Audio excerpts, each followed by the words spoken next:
जय श्री राम दोस्तों, आप देख रहे हैं YouTube चैनल ज्ञान स्टार प्लस। तो दोस्तों, आप सभी का हार्दिक स्वागत और अभिनंदन। दोस्तों, आज हमने कमेंट चुना है श्रीमान मुकेश कुमार गुर्जर, गांव लाखनपुर, तहसील सिकराय, जिला दौसा, राजस्थान का। और ये पूछते हैं कि पिंगला वेश्या के आने पर माता सीता और भगवान राम में रात्रि को झगड़ा क्यों हुआ। दोस्तों, इन्होंने बहुत सुंदर प्रश्न पूछा है। इनका ये प्रश्न आनंद रामायण से है। दोस्तों, इनके प्रश्न को हम एक कथा के माध्यम से आपको सुनाते हैं। इसे सुनने से पहले जिन भाइयों ने अभी तक हमारे चैनल को सब्सक्राइब नहीं किया है, तो उन भाइयों से मेरा निवेदन है कि पहले वे हमारे चैनल को सब्सक्राइब कर दें। क्या होता है दोस्तों कि एक दिन पिंगला नाम की एक वेश्या रात्रि के समय रामचंद्र जी के पास पहुंच गई। उस समय राम सीता के साथ एक दिव्य पलंग पर सो रहे थे और वह वहां आ गई और जाने से पहले सीता के भय से उसने अपने घुंघरू जो बजते थे उनको उतार दिया और भय से कांपती हुई कामदेव के बाणों से पीड़ित थी। सुगंधित पुष्पों की मालाएं वहां पर अनेकानेक लटकी हुई थी और आभूषण धारण कर अति सुंदरी प्रतीत हो रही थी। और उसने क्या किया दोस्तों, द्वारपालों की निंद्रा का लाभ उठा करके अंदर प्रविष्ट हो गई और श्री रामचंद्र जी के पलंग के पास शीघ्र ही वह पहुंच गई। तब हाथ से श्री राम के पांव को छू करके उसने भगवान को जगा लिया। भगवान राम ने जागते ही पिंगला वेश्या को देखा तो श्री रामचंद्र जी आश्चर्य करने लगे। जब श्री रामचंद्र जी को जगाकर पिंगला वेश्या जोर से रामचंद्र जी के पैरों को पकड़ के रोने लगी और प्रार्थना करने लगी कि हे राम, आज मैंने बड़ा भारी अपराध किया है, मुझ पर कृपा कर, मुझे क्षमा कर दो और मुझ पर दया करो। तब भगवान राम ने पिंगला की ऐसी दशा देखी और ये दशा देखकर वो समझ गए कि ये तो काम पीड़िता है। फिर उन्होंने उसे आश्वासन दिया और कहने लगे कि तुम जानती हो पिंगले, इस जन्म में मैं एक पत्नी व्रतधारी हूं और तुम्हारी काम वासना की शांति का उपाय मैं आज आपको बताता हूं। उसे ध्यान देकर सुन लो कि जब मैं मथुरा में कृष्ण के रूप में आऊंगा तब तुम कंस के यहां पर एक दासी होंगी और तुम्हारा नाम कुब्जा होगा। तब तुम मेरी सेवा कर लेना।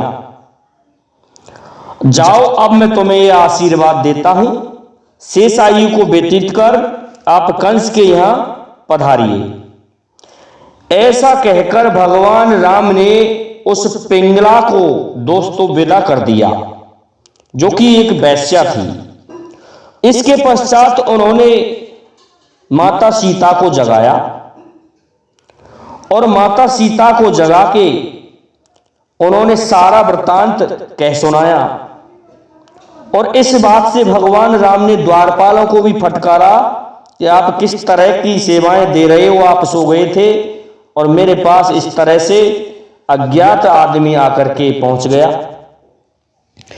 इस प्रकार जब माता सीता ने यह सुना कि यहां पिंगला वेश्या आई थी, तो उसे सुनकर माता सीता रात्रि में ही अपनी सैया को छोड़ करके उठ खड़ी हुई और क्रोध होकर के बोली कि राम, जब यहां पिंगला वेश्या आई थी तो आपने मुझे क्यों नहीं जगाया। मैं आज समझ गई कि आप एक पत्नी व्रत धर्म झूठा ही निभा रहे हो। मुझे आज आपका एक पत्नी व्रत धर्म ज्ञात हो गया। पिंगला के आने पर चुपचाप उसके साथ आपने भोग कर लिया। जब वो चली गई तब मुझे जगाया है। तो दोस्तों, इस तरह का आक्षेप मां सीता ने भगवान राम को लगाया। इसके पश्चात क्या होता है दोस्तों, मां सीता कहने लगी कि मैं तो उसी दिन से समझ गई आपने मुनि के सामने एक पत्नी व्रत होने का शपथ जो ली थी वह आज व्यर्थ हो गई, आज आपकी पोल खुल गई। फिर सीता की ऐसी बात सुनकर भगवान राम नम्रता से कहने लगे कि नहीं सीते, ऐसी बात नहीं है। वास्तव में मैं एक पत्नी व्रतधारी हूं। तुम्हारे सिवाय संसार की समस्त स्त्रियां मेरे लिए माता कौशल्या के समान हैं। तुम व्यर्थी मुझ पर क्रोध कर रही हो। तब राम की ऐसी बात सुन सीता और भी क्रोधित हो गई दोस्तों, और कहने लगी कि हाँ, व्रत और प्रतिज्ञा आपकी मैं समझ गई। आज मैं सरयू के जल में डूबकर अपना जीवन समाप्त कर दूंगी, और मैं अब ऐसी सैया पर नहीं सो सकती जिस पर आपने पिंगला वैश्या को सुलाया हो। तुम्हारे जैसे वैश्या भक्त स्वामी को देखकर मेरे मन में द्वेष उत्पन्न होता है। जब मैं मर जाऊंगी तब तुम जैसे वैश्या भक्त राजा की जो दशा होगी उसका प्रजा को तो पता चलेगा। यह समझकर रखिएगा कि वैश्या भक्त राजा का राज कितने दिन तक ठहरता है।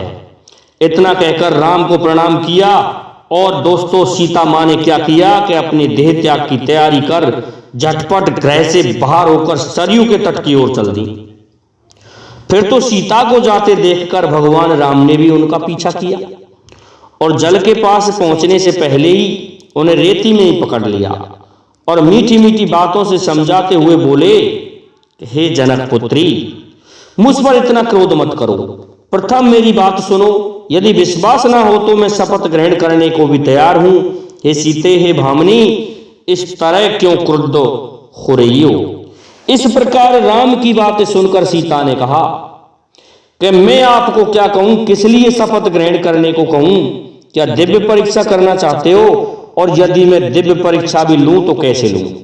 तो दोस्तों इस जगह पर भगवान का अद्वैत भाव प्रकट होता है। देखिए कि अग्नि तुम्हारे मुख से निकल रही है, सूर्य और चंद्रमा दोनों नेत्र हैं, समुद्र में आपका निवास है, पृथ्वी को आपने अपने ऊपर रख छोड़ा है, शेष आपकी सैया है जो लक्ष्मण जी के रूप में बनकर बैठे हैं। इसमें कोई संशय नहीं, समस्त शास्त्र तुम्हारे नख में विराजमान है। मैं जिधर देखती हूं, जो कुछ भी देखती हूं, वह सब तुम्हारा ही रूप है। इसमें कोई भी दुर्धर कसम खाने के लिए मेरे लिए स्थान ही नहीं। बहुत कुछ सोचकर विचार कर मेरे मन में यह निश्चय हुआ है कि आप गुरु वशिष्ठ जी को बुलाकर उनके चरणों की सौगंध खा लो, तो मुझे विश्वास हो जाएगा कि आप पवित्र हो।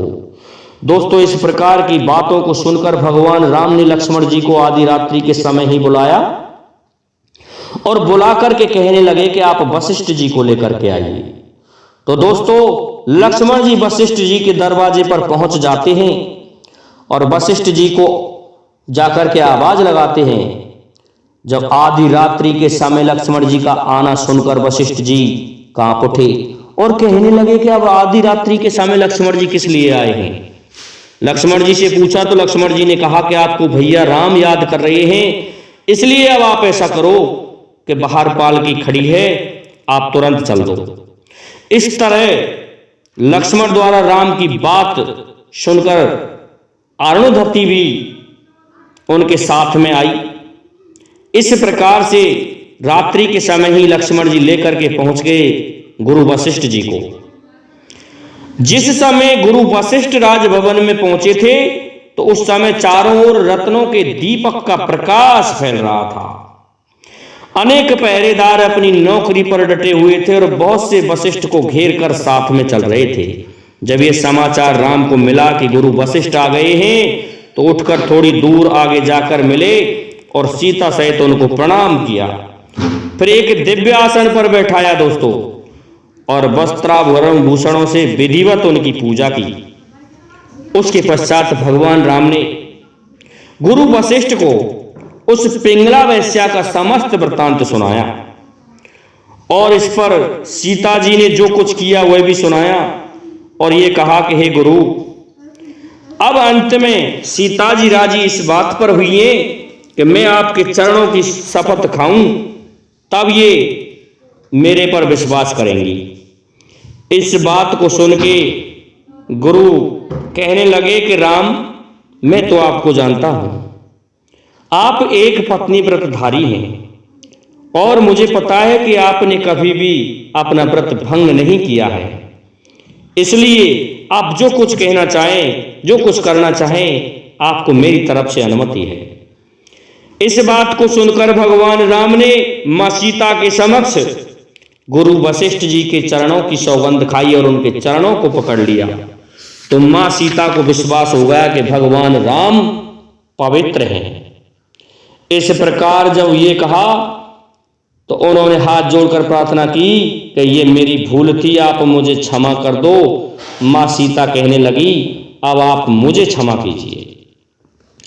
इसके पश्चात मां सीता को भगवान राम ने क्षमा किया और गुरु पत्नी अरुंधति को विधिवत नाना प्रकार के आभूषण, वस्त्र आदि दिए। रामचंद्र जी भी वशिष्ठ के तथा थोड़ी देर तक बाद तक गुरु पत्नी के साथ पालकी पर बैठ करके उन्हें विदा करने गए। अब दोस्तों मां सीता ने क्या किया? मां सीता ने प्रातः काल पिंगला वैश्या को बुलवा करके बांध करके सखियों के साथ में खूब पीटा। उसके पश्चात उस वैश्या से मां सीता कहने लगी कि मैं तुम्हें श्राप देती हूं कि तुम्हारे शरीर में 3 कुंवर उत्पन्न होंगे और तू कुब्जा हो जाएगी। जब वैश्या ने अनेक प्रकार से सीता मां की प्रार्थना की, तब उन्होंने ये कहा कि अच्छा, तेरा उद्धार भी जब भगवान राम कृष्ण अवतार में आएंगे तो उनके ही हाथों से होगा। उधर जब राम ने सुना कि पिंगला को बांधकर पीटा जा रहा है, तो मां सीता के पास में फिर से भगवान राम गए और उन्हें समझाया और जाकर के उस पिंगला वैश्या को छुड़ाया। तो श्रीमान